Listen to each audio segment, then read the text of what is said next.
and welcome back to Second Act TV. Today we're continuing our conversation with marriage and family therapist Jeanne Nelson about the topic of exclusivity.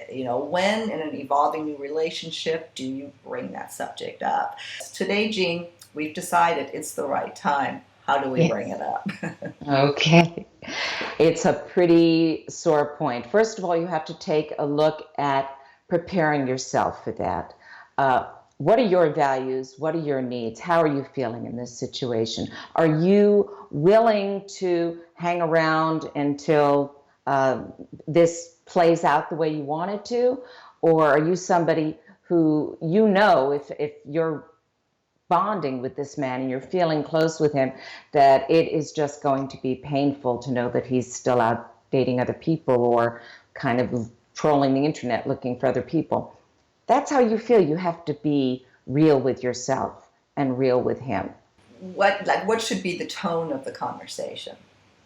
Well, first of all, you start by looking at your own feelings and your own needs, and that's what you're going to talk about, rather than judging or labeling him and his behavior. It's not, we need to do this. It's not, you should feel the way I do. It's not, well, it's time and this is how this is going to go.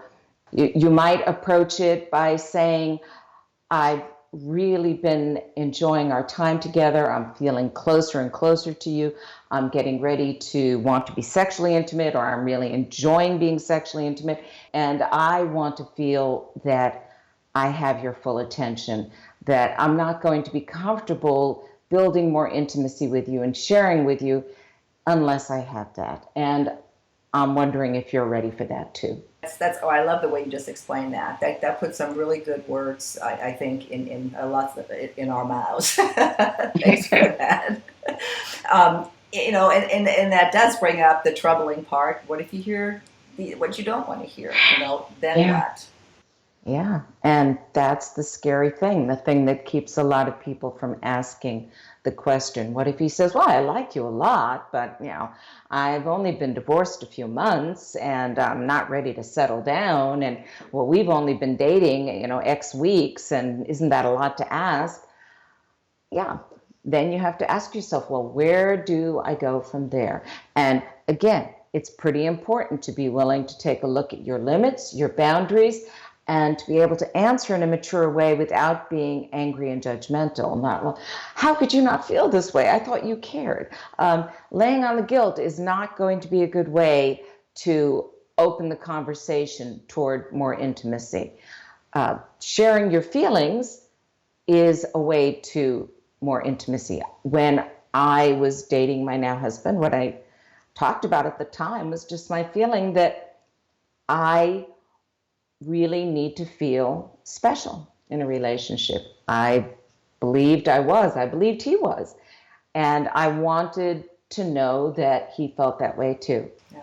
Well, and hopefully you don't mind me sharing this, but you're another good example of what you first heard you didn't want to hear, but because you stuck to your guns, it all worked out great, and you guys are happily married now. Yeah, it was kind of startling to him because he didn't know at that point that I was already expecting this. And when I said, well, are you dating anyone else? Well, I'm not that involved with anyone else. I'm not sleeping with anyone else, but I expect to be dating other people because he was new to the dating world. I had already been on my own for a few years. And he just assumed that that was what he was going to be doing. He didn't lie to me. He was clear when we first started dating that he intended to date. And I just had to share, well, I understand that that's what you're wanting, but it's not what I want. And if we're going to continue, this is the way it's going to have to be. I was willing to walk away. I would have walked away.